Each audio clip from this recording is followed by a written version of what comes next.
Okay, we are moving on now to question number 26. We'll try to get this video to go from 26 through, let's see, 34. Because 26 through 32 are all pretty straightforward. In the space provided, write whether the function is in standard, intercept, or vertex form. Let's write a couple notes here to remind ourselves. Standard form is going to have no parentheses, and vertex form has one set of parentheses. And intercept form means we have factored the equation, and that means you're going to have two sets of parentheses. You can also identify intercept form in that it has no squared term.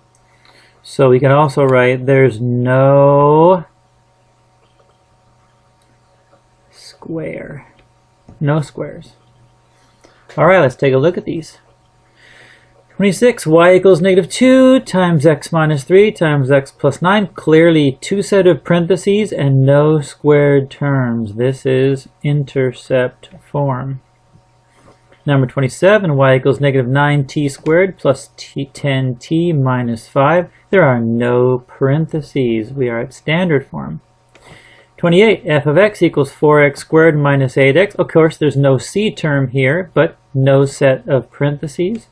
We have standard form. Number 29, y equals x minus 2 squared plus 9. We definitely have a set of parentheses. This is vertex form. I'll just write the word vertex here. It's only two more letters. Okay, number 30, y equals x plus 3 times x minus 12. We got double parentheses, and there's no exponent of 2. That means it must be intercept form. Number 31, h of t is equal to t minus 3 squared. This is kind of confusing, class. But look, there is a set of parentheses. So it is vertex form. But if you look at this, just out of curiosity over here, if I were to write this as h of t is equal to t minus 3 times t minus 3, which you could do because t minus 3 squared just means t minus 3 times t minus 3, this would have changed it to intercept form. But because there is a squared term and there is one set of parentheses, that is actually technically vertex form. And notice, class, there's no k value. This is h is 3, k is just 0, so we don't have to write it. Number 32, g of x is equal to 16x squared plus 2. There are no parentheses. That is standard form. If you look at it, class, there's no b term. So for 27, standard form, we got an a term, b term, c term. 28, we've got an a term and a b term. We're missing the c term, or c is equal to 0. And 32, 16x squared plus 2, we've got an a term and a c term, and no b term, or b is equal to 0. So that's how we identify the different forms. It's very important you know how to do that because many of the questions require you first to identify what the quadratic form is and then follow the steps to find the x-intercepts or find the vertex or find the axis of symmetry or graph them.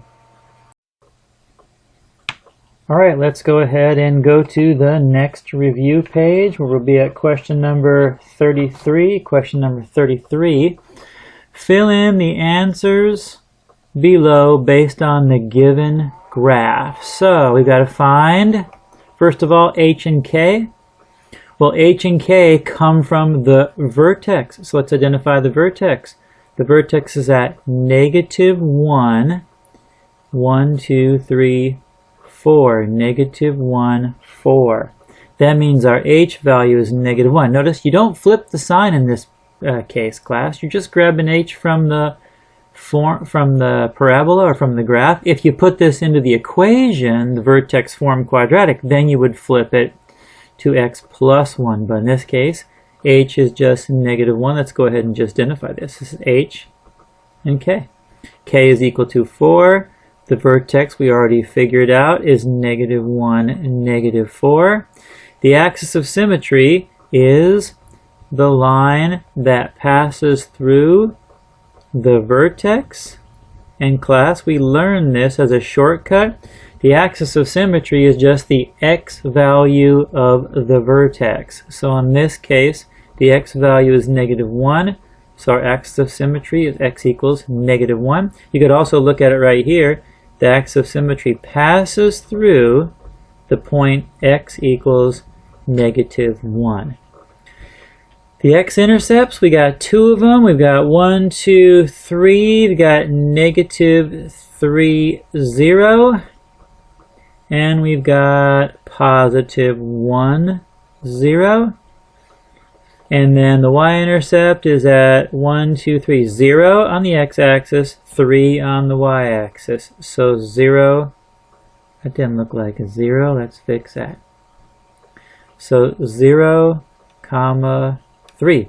Let's go ahead and practice on the next one. Number 34, same kind of problem. Fill in the answers below based on the given graph. All right, let's find h and k. That's our vertex. -2, our h value is -2. Our k value is -1. So h is the x value of the vertex. K is the y value.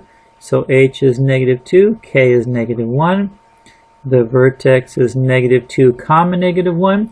Our axis of symmetry passes through the value where x equals -2. It's just the x value of the vertex. So x equals -2. Correct that so you see. The x-intercepts are at -1, 2, 3. So we've got -3, 0. Kind of didn't look good. Let's fix that. This is -3, 0. I'm not writing very neatly.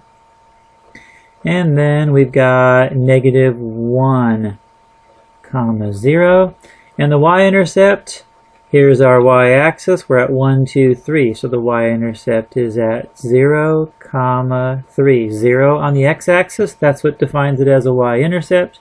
And 3 on the y-axis. Okay, that wraps up this video. We'll start number 35 on the next one.